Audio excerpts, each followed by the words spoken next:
Hi, everyone, and thank you for joining us for our session on managing your finances during a crisis. My name is Stacey Black, and I'm one of the financial educators at BECU, and I'm going to be walking through this information with you. So let's take a look at what we're going to cover. First, I want to walk through some tips to help you create an emergency budget, or if you already have a current budget, I'll talk about ways to modify your budget. We're also going to go through some important things you should avoid, and we'll discuss some of the resources that are available to get you through these difficult times. And last, I want to talk about creating a plan for emergencies in the future. So let's get started. All of us are in unique situations right now. Some of you may have lost your job, or maybe your hours have been cut, or you're just worried about what your financial future holds. Oftentimes, panic might be your natural reaction, but it isn't really helpful in moving forward. First, just acknowledge your feelings, but try to remain as calm and level-headed as possible. We're all in this together, and we will get through this. Now, I realize not everyone has a budget in place, but I do want to give you some useful tips that can help you get through these difficult times, because having a plan will definitely help alleviate some of your stress.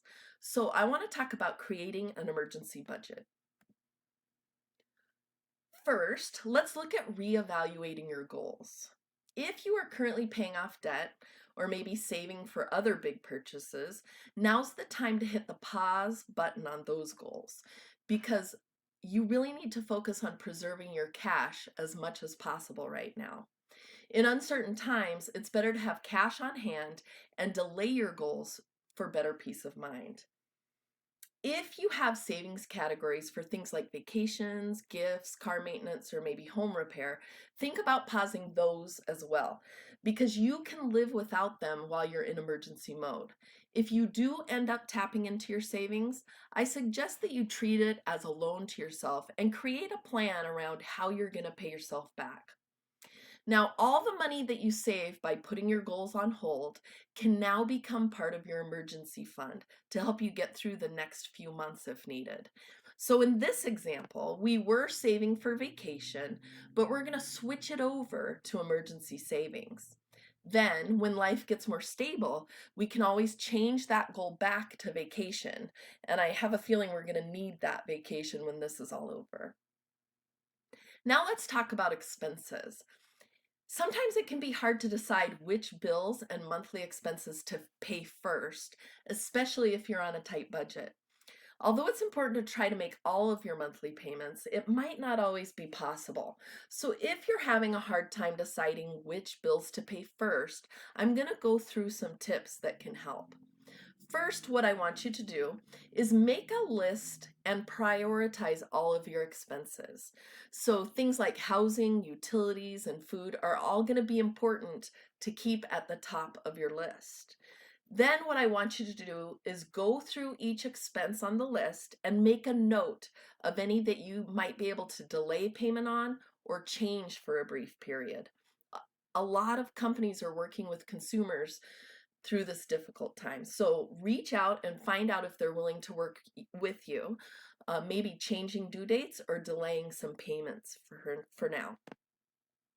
Now is also a good time to think about canceling any monthly subscriptions that you can live without. And it might be hard, but you might even think about pausing Netflix for a little bit. I've been meaning to do this anyway, so I figure now's the perfect time to go through all of those services that I don't really need, and I'm going to cancel some and pause some for now. The goal here isn't to stop having fun, but just to stop spending as much money to have fun. Maybe it's time to bust out the board games, the old movies, or maybe take Fido for a walk. Of course, we'll practice social distancing while we're doing that. Also, your local library system likely has movies and TV shows available to stream for free, so definitely look into that as well. When times are tough, we tend to focus a lot more on our variable expenses like those subscription services because those are usually easier to cut back on. But you need to also take a hard look at what you're spending on your fixed expenses. There are certain things that you definitely need, like food, shelter, utilities, and transportation. You can't avoid paying for those, but you can work on lowering them. For example, you like things like utilities, you can turn off the lights, run your appliances at night, maybe stop watering the lawn or don't water it as much, maybe lower your thermostat, and those small things can help lower your bills for your utility bill. For other expenses like car insurance, cell phones, and internet, now would be a good time to shop around for better rates. So give them a call and see if there are any discounts you can take advantage of.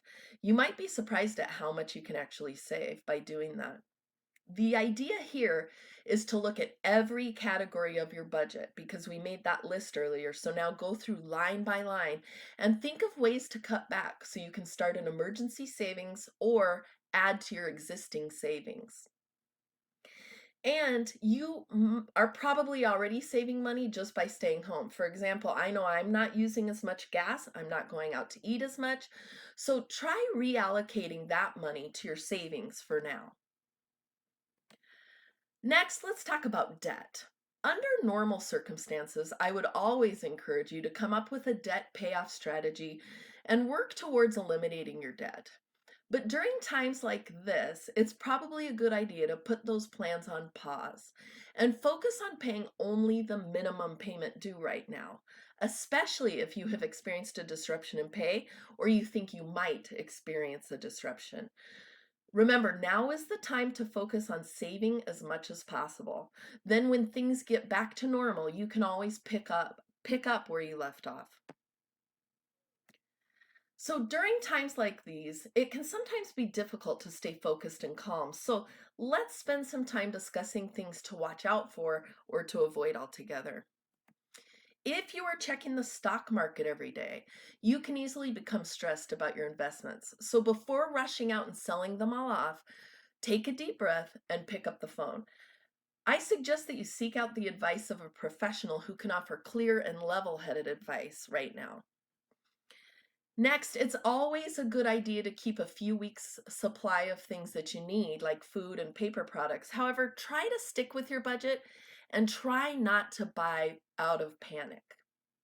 And if at all possible, try to avoid cashing out or taking a loan against your retirement accounts, like your 401k. This should be a last resort, and you should definitely consult with a tax advisor because you could have penalties and tax implications by cashing that out.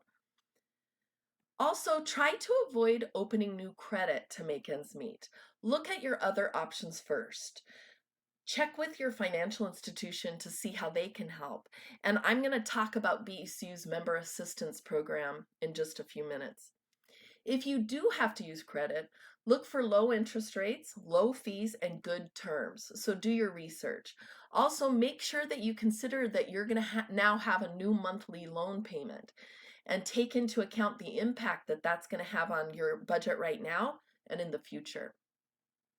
Now, payday loans can seem tempting and highly convenient, but they can be a vicious cycle. So it's important to make sure you know what you're getting into.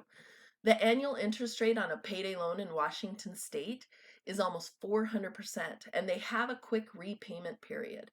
So again, check with your financial institution to see if they have any payday loan alternatives that are safer and more affordable.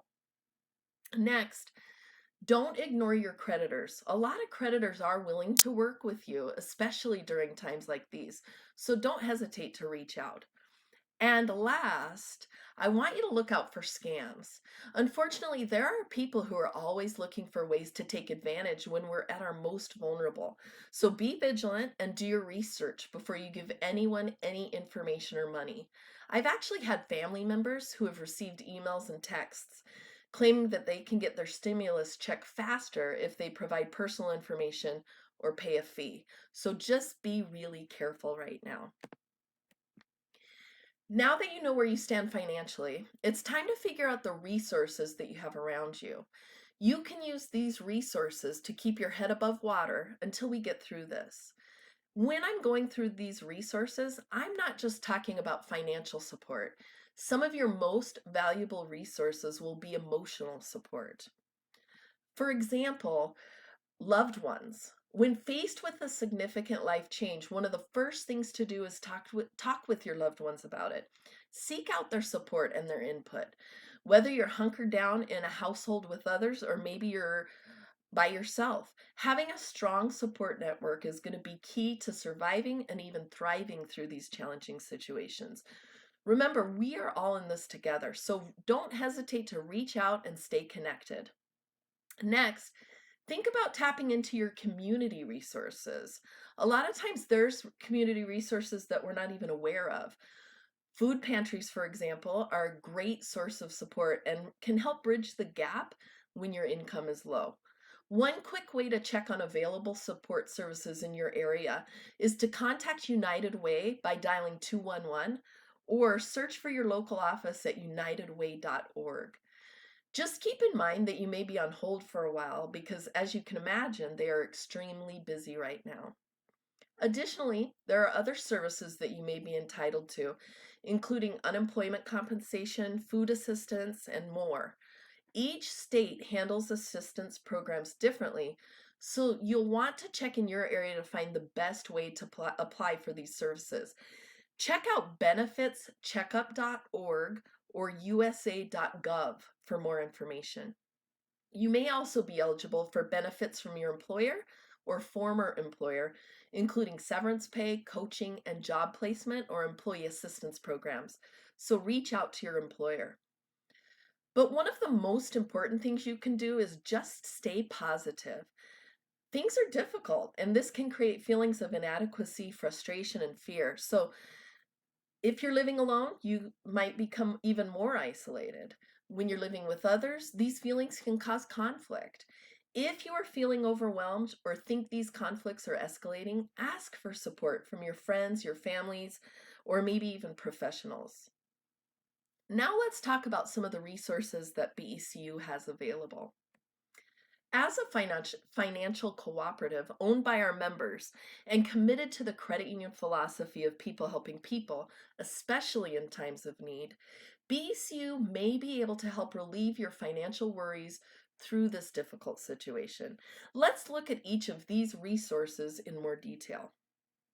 First, a zero interest small personal loan may be able to assist with paying bills, rent, or other financial needs for members who have been affected. You can also contact us to discuss payment deferrals, loan modifications, and refinance options as well. Just keep in mind that our member assistance program is subject to change based on the changing circumstances that are going on. So we encourage you to check our website at becu.org for the most up-to-date program offerings. If you'd like to apply, you can do so directly through your online banking or by calling 800-233-2328, option 1, extension 7353. Please keep in mind that due to the extraordinary number of calls we're receiving, we are seeing wait times in excess of 30 minutes during peak times. So please consider applying online for faster service.